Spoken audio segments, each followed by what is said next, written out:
Hello students, welcome again.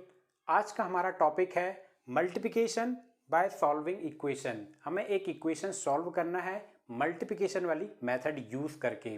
अक्सर आपने देखा होगा एग्जाम्स में या फिर कॉम्पिटिटिव एग्जाम्स में ऐसी एक लॉन्ग टर्म इक्वेशन आ जाती है और उसका सिंप्लीफिकेशन हमें करना होता है जिसके 4 ऑप्शंस ऑलरेडी दिए हुए होते हैं। बट ये इक्वेशन इतनी डिफ़िकल्ट नज़र आती है कि अगर हम वन बाय वन इन्हें सॉल्व करें तो काफ़ी टाइम ले ले, 5 से 10 मिनट यहाँ पे ले लेगी। मगर यही इक्वेशन बहुत ही आसान तरीके से आप सॉल्व कर सकते हैं। जितनी इक्वेशन ये डिफ़िकल्ट दिख रही है उतनी है नहीं।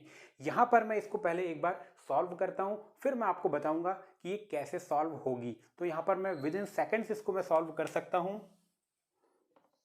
56 16 प्लस 90 21 माइनस 240 24। ये देखिए with in 3 seconds 3 to 4 seconds मैंने यहाँ पर मल्टीप्लिकेशन सॉल्व कर लिया है। अब आपको लग रहा होगा कि ये मैंने रटने के बाद या फिर याद करने के बाद इनको सॉल्व किया है, तो ऐसा बिल्कुल भी नहीं है। यहाँ पर मैंने एक ट्रिक यूज़ की है, एक फॉर्मूला इजाद किया है। बहुत ही आसान तरीका है और आप भी किसी भी तरह के ऐसे क्वेश्चन अगर आते हैं डिफ़िकल्ट दिखने वाले तो आप उनको विद इन सेकेंड्स कर सकते हैं। अब मैं इसका क्लैरिफिकेशन आपको देता हूं कि आप भी कैसे विद इन 3 सेकेंड्स ये 3 स्टेप 3 फैक्टर सॉल्व कर सकते हैं। तो इसके लिए हम फिर से इसको यूज़ करेंगे। इसको मैं रब करता हूं।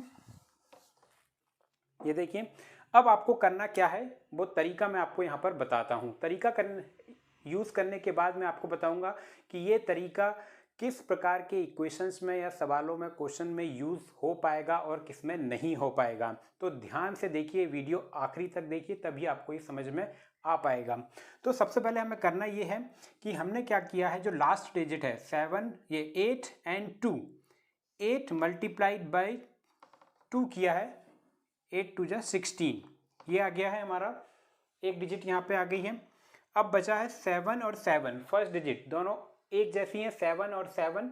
तो मैंने क्या किया है, 7 में एक जोड़ दिया है, +1 किया है, तो यहाँ पे 8 आ जाता है। और ये 7 और 8 को फिर मल्टीप्लाई आपको कर देना है। 7 × 8 56। तो ये फर्स्ट फैक्टर हमारा यहाँ पर एकदम सॉल्व है। यहाँ पर कोई आपको रटने की ज़रूरत नहीं, याद करने की ज़रूरत नहीं, बस तरीका याद रखना है, प्लस का प्लस। ऐसे ही आपको करना है 3 मल्टीप्लाइड बाय 7, ये जो फर्स्ट डिजिट है, 7 3 जा 21। ऐसे ही जो फर्स्ट डिजिट है यानी कि 9 में हम +1 करेंगे, हो जाता है 10। तो 9 × 10 आता है हमारे पास में 90। तो ये सेकंड फैक्टर आपको सॉल्व हो चुका है। और थर्ड फैक्टर देखते हैं, यहाँ माइनस। ऐसे ही अगर 3 डिजिट के नंबर है तो सेम फॉर्मूला यहाँ पर आपको यूज़ करना है। 4 × 6 जो पहला डिजिट है ये आ जाता है 24। और उसके बाद 15 है, यहाँ पर भी 15 है। तो 15 + 1 16 होता है, 15 मल्टीप्लाइड बाय 16 हो जाता है हमारे पास 240। ये देखिए, ये बहुत ही इजी तरीके से हमने यहाँ पर सॉल्व कर लिया है। और उसके बाद हमें प्लस करना है, माइनस करना है, ये आप इजीली आप अपने तरीके से कर सकते हो फटाफट। जो मेन डिफ़िकल्ट पार्ट है वो होता है मल्टीप्लिकेशन का, इसके लिए ही हमें बहुत ज़्यादा टाइम यूज़ करना होता है। अब आपको मैं ये बताता हूँ ये जो मेथड है ये किस प्रकार के मल्टीप्लिकेशन में यूज़ होगी और किस प्रकार की इक्वेशंस में ही ये कारगर होगी, ताकि आप इसको एकदम सिंपल सॉल्व कर सकते हैं। तो सबसे पहले ध्यान देने वाली बात यहाँ पर ये है कि जो भी डिजिट और नंबर्स हमने यहाँ पर लिया है, आप ध्यान से देखेंगे, एक ही नज़र में देखकर आपको समझ में आ जाएगा कि ये तरीका किस प्रकार के इक्वेशन में सॉल्व होगा। सबसे पहले हमने 72 × 78 है। तो पहला फैक्टर ये है कि फर्स्ट डिजिट हमारे पास में सेम होना चाहिए। 7 7 है यहाँ पर, ओके।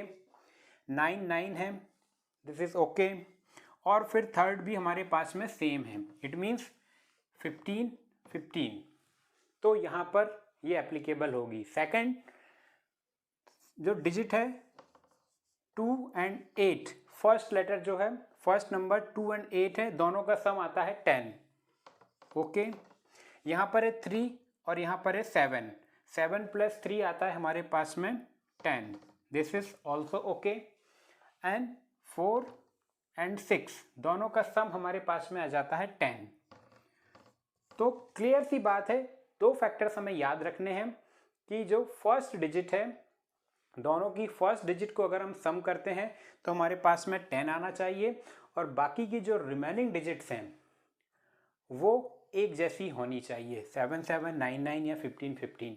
आपको पहले ही ये देख के ऑब्जर्व कर लेना है। अगर ऐसी सिचुएशन है तो फिर ये बहुत ही आसान तरीका है इसे सॉल्व करने का, और इस तरह के ट्रिकी क्वेश्चंस जरूर पूछे जाते हैं मैथ्स में और रीजनिंग में, और हमें इसका with in seconds he solve करना होता है। जब ये डिफ़िकल्ट पार्ट सॉल्व हो जाए उसके बाद आप प्लस माइनस ईजिली आप कर सकते हैं।